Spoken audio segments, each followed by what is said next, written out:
جو بات میں ابھی آپ سے کہنے جا رہا ہوں اس کے دو پہلو ہیں.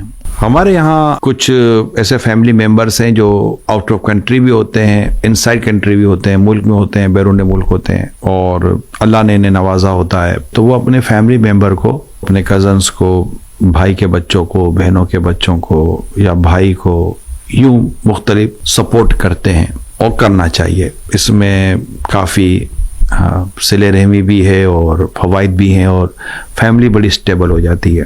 لیکن ایک آواز جو کچھ عرصے سے میں سن رہا ہوں وہ یہ ہے کہ یار فیملی ممبر کو ابھی ہم نہیں یار کیوں نہیں یار, یہ مطلب تنگ بہت کرتے ہیں یار, اور مطلب کچھ فائدہ نہیں ہے ان کو یار سپورٹ کرنے کا. یعنی ان کی طرف سے نہ کوئی حوصلہ افزائی ہوتی ہے, نہ کوئی اپریسیشن ہوتی ہے. بڑا پرابلم ہے یار, بڑا پرابلم ہے. خیر میں بھی اس بات کو بالکل ڈینائی نہیں کر سکتا کہ پرابلم نہیں ہے, لیکن مسئلہ یہ ہوتا ہے کہ بھائی بہن اور یہ کلوز کزن اور یہ جو کلوز فیملی ممبرس ہیں نا, ان سے اس طرح کی ہم کیوں توقع رکھتے ہیں؟ جب آپ کر اللہ کی رضا کے لیے رہے ہیں تو پھر اللہ پاک کی رضا پر نظر رکھیں کہ آپ کو مدد کرنے کا بھی ثواب, اور پھر صلہ رحمی کا ثواب, یعنی رشتہ داروں کے حسن سلوک کا ثواب, یہ بھی تو مل رہا ہے. اچھا اب چلتے ہیں اس دوسرے رخ کی طرف. اب یہ میں ان کے ساتھ ڈسکس کر رہا ہوں جن کے ساتھ ہیلپ کی جاتی ہے. دیکھیں مہربانی تو ہے نا کسی کی, آپ کے ساتھ اس کا اچھا برتاؤ تو ہے نا. تو جب وہ آپ کو بلا رہے ہیں, آپ کو سپورٹ کر رہے ہیں, آپ کو کام دے رہے ہیں, تو آپ کو بھی چاہیے کہ بڑی سنسیریٹی کے ساتھ کام کریں. اب ایک طرف آپ ہیں جنہیں یہ سپورٹ کر رہے ہیں, اور ایک طرف وہ ہیں جو ملازم ہیں.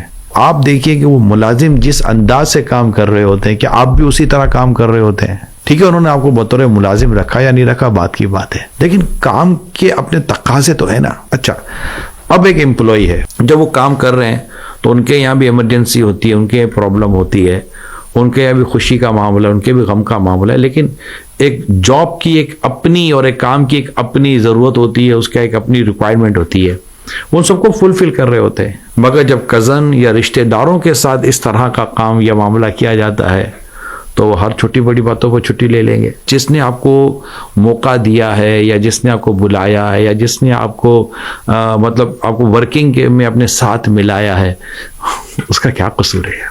اگر آپ کہیں بھی کسی جگہ پر بھی اس طرح ہیں کہ آپ کو آپ کا کوئی ایک اچھا فیملی ممبر سپورٹ کر رہا ہے تو کائنڈلی اس کے سپورٹ کی قدر کریں. حدیث پاک بڑی واضح ہے, جو اللہ کے بندوں کا شکر ادا نہیں کرتا وہ اللہ کا بھی شکر ادا نہیں کرتا.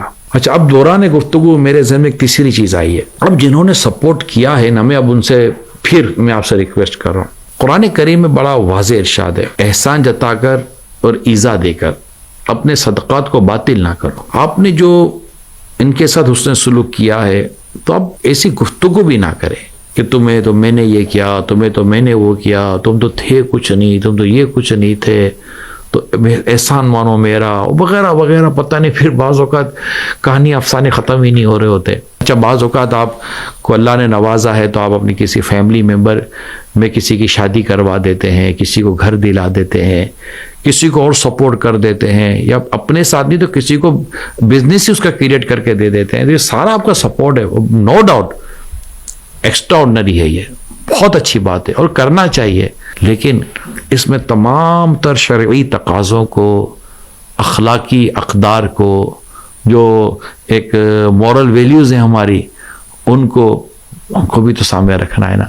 ایسا نہ ہو کہ پھر یہ سب کچھ کیا ہوا عمل جو بھلائی کے نام پر ہے اور نیکی کے نام پر ہے اور اچھائی کے نام پر ہے, کہ خدا نہ خواستہ ایسا نہ ہو کہ وہ ہماری یہ کم علمی کی وجہ سے کہ ہم نے اس کا جتا دیا, احسان جتا دیا یا ایذا دے دی, تکلیف پہنچا دی, خدا نہ خواستہ ایسا نہ ہو کہ یہ عمل ہمارا ضائع ہو جائے اور پھر مرنے کے بعد پتہ چلے گا یہ کیا ہو گیا. اللہ پاک ہم سب کو حسن سلوک کرنے اور صلہ رحمی کرنے کی توفیق عطا فرمائے, اور جنہوں نے ہم پر احسان کیے, ہمارے ساتھ بھلائی کی, اللہ کریم ہمیں ان کے ساتھ بھی بھلائی اور احسان کرنے کی اور ان کے ساتھ اچھا سلوک کرنے کی اللہ کریم توفیق عطا فرمائے.